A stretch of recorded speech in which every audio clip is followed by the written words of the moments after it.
I never thought I'd be one of those guys who got blindsided by his wife cheating on him, but here I am. My name's Jake, and I was married to Emily for just over 2 years. We met in college, and I always thought we had something solid, the kind of relationship people look at and say, that's how love's supposed to be. She was beautiful, confident, a little bitchy sometimes, but that's what I liked about her. She knew what she wanted, and she usually got it. We'd been planning our wedding for months, and everything seemed perfect, or so I thought. From the start, Emily was a little distant in the last few months, but I chalked it up to stress. She was always busy at her job, climbing the corporate ladder, and I figured maybe she was just overwhelmed. She'd come home late sometimes, and I'd find her phone buzzing nonstop. She'd get defensive if I asked who it was, and I never pried too hard. I trusted her in my own way. Still, there were little things that didn't add up. She'd be quick to lie if I caught her in small fibs, saying things like, it's just work emails, or I was talking to my sister. But I sensed something was off. Still, I never imagined it was anything like this. Then one night I was cleaning up her phone because she'd left it on the counter and I was bored. Honestly, I was just curious because she'd been acting weird lately. That's when I saw it. A hidden folder. Not just a photo album or a message thread, a secret folder. It was tucked away, out of sight, and I hadn't noticed it before. I clicked on it without thinking, and that's when everything changed. Inside there were messages, flirty, suggestive texts, some from her, some from someone I didn't recognize right away. But the most shocking part, the phone number belonged to her best friend Lisa, and the texts were filled with anticipation, blatant about their plans to meet up for sex. They were talking like they were already doing it. I stared at the screen, my hands trembling. I read about how Lisa was going to come over that night, how Emily couldn't wait to finally have her and show her what she's been missing. I saw the way Emily described their sex, how she wanted Lisa's hands on her, how she wanted to feel her lips, how she was so desperate for it that she couldn't resist. I felt like I'd been punched in the gut, not just because she was cheating, but because it was with her best friend. Someone I trusted, someone I considered part of our lives, was now part of this betrayal. I couldn't process it all at once. I just stared at the phone, feeling numb and furious at the same time. I kept scrolling through the messages, trying to find more, trying to make sense of how someone I loved and trusted could do something so disgusting. But the worst part was that Emily had lied to me about everything. She'd always said Lisa was just a friend, that they only hung out for coffee or shopping, never a hint of anything more. And yet, there it was, a proof that she'd been lying right to my face. It was like my entire world was crumbling, and I couldn't even tell what hurt more. The fact that she cheated, or the fact that she'd betrayed me with my best friend. I realized I couldn't keep pretending I didn't know. I had to confront her, but I didn't know what was worse, the act itself or the fact that I might have been used all along. I didn't sleep that night. I couldn't. My mind kept circling around the images I'd seen, the words I'd read, and the gut-wrenching realization that she'd been unfaithful right under my nose. Emily had always been a little bitchy, always full of herself, quick to lie or dismiss anything that didn't suit her. But this was on a whole new level. I felt betrayed, humiliated, and honestly, somewhere deep down, I was also angry, furious at her, furious at Lisa, and even furious at myself for not seeing it sooner. I knew I had to confront her. I couldn't keep pretending I didn't know. It was eating me alive. The next morning, I waited until she was out of the house, claiming she had to go to some important meeting, and I took her phone again. I didn't want her to suspect anything was off.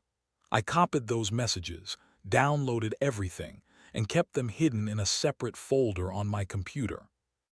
I had to be prepared for what was coming. When she got back that afternoon, she acted completely normal at first.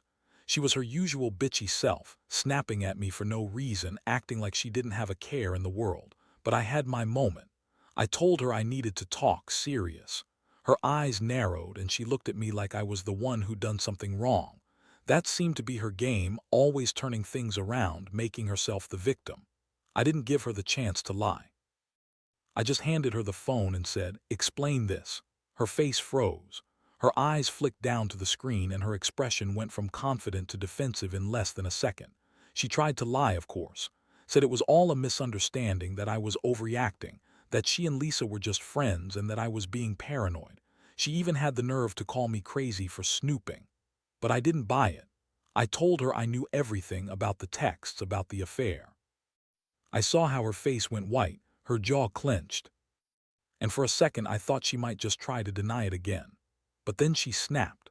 She started yelling, calling me jealous, insecure, and accused me of spying on her because I didn't trust her. She told me I was overreacting, that she loved me, and that it was just sex, just a little fun. She said I was making a huge deal out of nothing, that I was blowing everything out of proportion. That's when I realized how much she was willing to lie, to manipulate, to deny the truth. She was desperate to keep her secrets hidden, even if it meant destroying everything we'd built. I felt like my world was collapsing. I'd always thought I knew her, but now I saw her for what she really was: a liar, a cheat, and someone who used me just to get what she wanted. I wanted to break down right there, but I held it together. I told her I needed some time to think, and I walked out of the house, leaving her standing there, furious and still denying everything. Deep down, I knew this was the end of us, that I could stay with someone who'd betray me like this. But I also felt lost, confused, and betrayed in ways I never imagined possible. That night I couldn't stop crying. I kept replaying everything, wondering if I'd ever truly loved her or just convinced myself I did. Had she ever loved me? Or was I just a placeholder for her while she did whatever she wanted? Was I just another guy she used for sex and attention? The questions haunted me. I felt so stupid for trusting her, for believing in our future together. All I wanted was to wake up from this nightmare. But I knew I had to face the reality. Emily had cheated, and everything had changed. The next few days were a blur. I kept going over everything, trying to piece together how I'd missed all the signs, how I'd been so blind to her lies. I'd always known Emily was a little bitchy, but I never thought she'd be capable of something this cruel. The worst part was the betrayal with Lisa, her best friend, someone I thought I could trust. It made me question everything about her, about our relationship, about what love actually meant. I told myself I'd give her a chance to explain, to come clean, but honestly I knew there was no coming back from this. Still, I wanted closure. I needed to hear her say it out loud, to see her admit what she'd done. So I texted her and asked her to meet me at the park that evening. I figured if I was going down, I'd do it face to face. No hiding behind fake apologies or lies. When she showed up, she was her usual bitchy self, sassy, defensive, trying to act like I was overreacting. But I wasn't in the mood for her bullshit. I immediately told her I knew everything, that I saw her texts, her plans, her lies. She rolled her eyes and spat out some excuse about how it was just sex, that she didn't mean anything, that Lisa was just a rebound. She said she was stressed, she was drunk, she was feeling trapped. She cried a little, tried to guilt me into feeling sorry for her, saying I was the one who didn't satisfy her anymore, that I was boring, that she was just trying to have some fun, just a little escape. I stared at her, cold and furious. I told her she could lie all she wanted, but I wasn't buying it, that I was done. Done being played like a fool, done being used. I told her I'd never trust her again, that I'd rather be alone than be with someone who didn't love me enough to be honest. I told her she was a bitch for cheating on me with Lisa, her best friend, no less.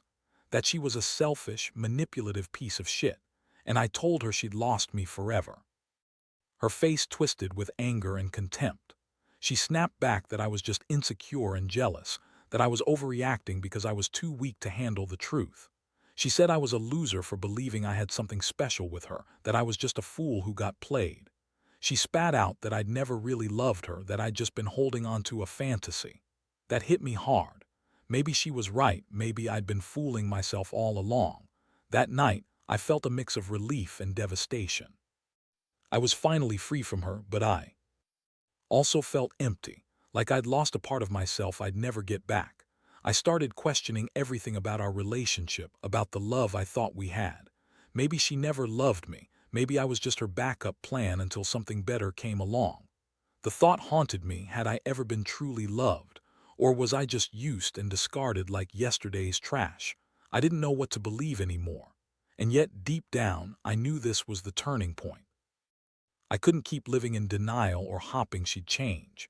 She was who she was, a selfish, manipulative woman who played with my feelings.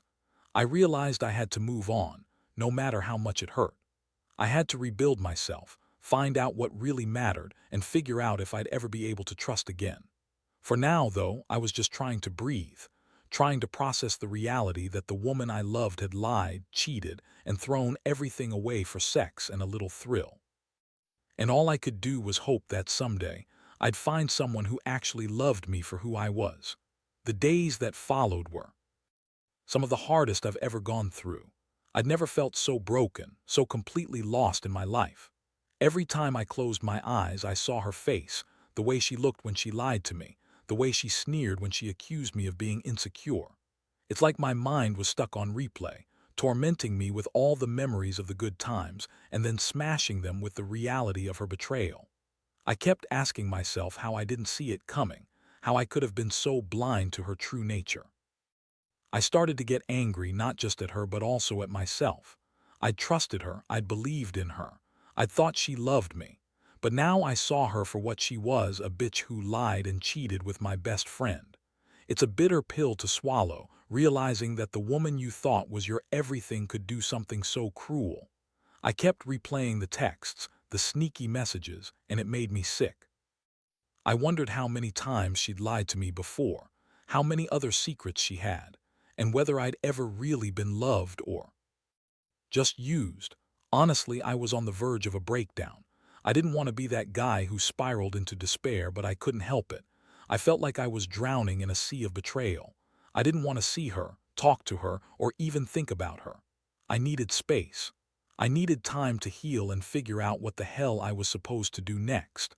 The only thing I knew for sure was that I couldn't stay in that house. It was filled with her scent, her lies, and memories I desperately wanted to forget. So I packed a bag and stayed at my brother's place for a while. During that time, I started to think about revenge. Not some petty, childish revenge, but a way to make her feel some of the pain she'd inflicted on me. Maybe even more. I'd always been a straightforward guy, trying to do right by her, but now I felt justified in doing something that'd shake her up, make her understand what she lost. I didn't want her to think she could lie and cheat without consequences. She thought she'd get away with it, that I just quietly accept it and move on. That's not how I roll. I needed to make her realize that her actions had consequences. That's when I started planning. I knew she'd try to deny everything, spin her lies, and act like the victim. I knew she'd come back and try to manipulate me with tears or guilt. But I was done playing her game. I wanted her to see what she'd lost, not just my love, but the respect of a man who trusted her. So I started gathering evidence. Not just the texts, but also their secret rendezvous, the places she'd been. I wanted her to know I wasn't just going to walk away quietly. I was going to make her regret the day she decided to cheat on me. At the same time, I was trying to keep my emotions in check. I didn't want to become some angry, vengeful man, but I couldn't deny what she'd done to me.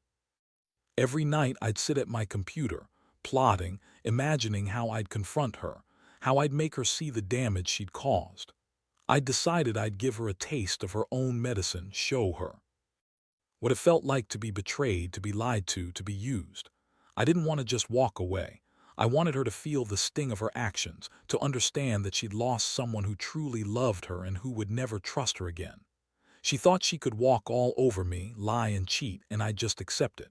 But I'm not that guy. I've never been that guy. That's why I was planning something that would hit her hard, something she wouldn't forget. I wanted her to realize that I wasn't just some pushover, a fool who'd take her lies. I was going to make her regret ever crossing me. And deep down, I knew that whatever came next, I'd never be the same again. The trust was gone, and I had to rebuild from the ashes of this betrayal. The day I finally decided to execute my plan, I felt a strange mixture of relief and numbness. I knew I had to do something to make her pay, to make her understand the gravity of what she'd thrown away. I wasn't aiming for some kind of petty revenge, but I wanted her to feel the chaos she'd caused in my life. I wanted her to see that her actions weren't just some harmless fun, they were destructive and selfish, and I wasn't going to let her get away with it. I arranged a meeting with Lisa first. I needed to confront her directly, to let her know I knew everything, her texts, her plans, her secret meetings with Emily. I told her I had all the evidence, and that I wasn't interested in playing games anymore. I wanted her to see what she'd done, to understand how much she'd betrayed her friend and me. She tried to deny it at first, acting all innocent, but I had everything on my phone, every message, every plan, every lie. I made it clear that I wasn't going to let her get away with it, that she'd better be ready to face the consequences. Confronting Lisa was a shock, but even more shocking was how Emily reacted when I called her out in person. I met her at a restaurant, just the two of us. She looked irritated, annoyed that I'd even bothered. When I laid out everything I knew, her face twisted into that smug, bitchy sneer. She tried to deny it again, saying she was just having fun, that it didn't mean anything, that I was just insecure and jealous. She played the victim, crying crocodile tears, trying to make me feel guilty for catching her. She insisted I was overreacting, that I didn't understand her needs, that I was just boring and predictable. That's when I snapped. I told her she was a selfish, manipulative bitch who used her best friend and me for sex and attention. I told her that she was nothing but a lying, cheating whore, and that I never wanted to see her again. I told her I was done pretending everything was okay, that she had destroyed what little respect I had left for her. Watching her lie and deny, I realized she was just good at covering her tracks, but I wasn't stupid. I had all the evidence. Her tears didn't matter anymore. What mattered was that she'd lose everything, her marriage, her friendship with Lisa, her reputation, because of what she'd done. After that confrontation, I decided I'd give her what she wanted, a clean break. I took the evidence I'd collected and sent it to her phone, her email, even posted some of it anonymously online, just to make sure she understood she couldn't hide from her lies. I wanted her to feel the weight of her betrayal, to see that her actions had consequences. I knew she'd try to come back, to guilt-trip me or beg for another chance, but I was done. I didn't want her anywhere near me. She used me, lied to me, and cheated on me with my best friend. That's something I'd never forget and I'd never forgive. In the aftermath, I felt hollow but also strangely lighter. I'd lost someone I loved, yes, but I also gained a strange sense of clarity. I realized I'd been a fool for trusting her so completely, but I also learned something about myself, that I was stronger than I thought, that I could survive this, and that I deserved better than someone who played with my feelings like a game. I've started to rebuild my life, slowly but surely. I've cut out everyone who enabled her, and I'm focusing on healing. Looking back now, I know a few things for sure. Trust is fragile, and betrayal cuts deep. But ultimately, I learned that I can survive even the worst kind of betrayal, and that someday, I'll find someone who truly loves me for who I am, not just for what I can give her. If there's one lesson I'd pass on, it's this. Don't ignore the signs, don't be afraid to face the truth, and don't let anyone use or manipulate you. Because the moment you do, they've already won. And I refuse to be a victim anymore. Now I won't pretend that the pain just disappeared overnight. It's been weeks since I ended things with Emily and cut ties with Lisa. Some nights, I still lie awake replaying everything, wondering how I could have been so blind, so trusting. It's like I've had to rebuild my entire sense of self from scratch. But honestly, each day gets a little better. I've started going back to the gym, reconnecting with friends I pushed away, and focusing on my career. I realized I'd been living for her, for a future she clearly never wanted, and now I'm finally trying to live for myself. Looking back, I can't help but think about how much I learned from this experience, about trust, about boundaries, and about recognizing the red flags before they turn into a full-blown disaster. If there's anything I want to say to anyone reading this, it's this. Don't ignore those little signs. The late nights, the secretive texts, the dismissiveness, they're all clues. Trust your instincts because they're usually right. And if you find yourself in a situation where someone you love is lying or cheating, don't be afraid to confront it. Better to face the harsh truth than to live in a lie. This whole ordeal has changed me. I used to believe in soulmates and forever love, but now I know that sometimes people aren't who they seem. That betrayal can come from where you least expect it, even from those closest to you. But I've also learned that that kind of pain, as devastating as it is, can be a catalyst for growth. It forces you to reevaluate what you want, what you deserve, and how to protect your heart in the future. Most importantly, I've come to accept that not everyone is going to be honest or loyal. People will lie, cheat, and manipulate. That's just a harsh reality. But that doesn't mean I have to let it define me.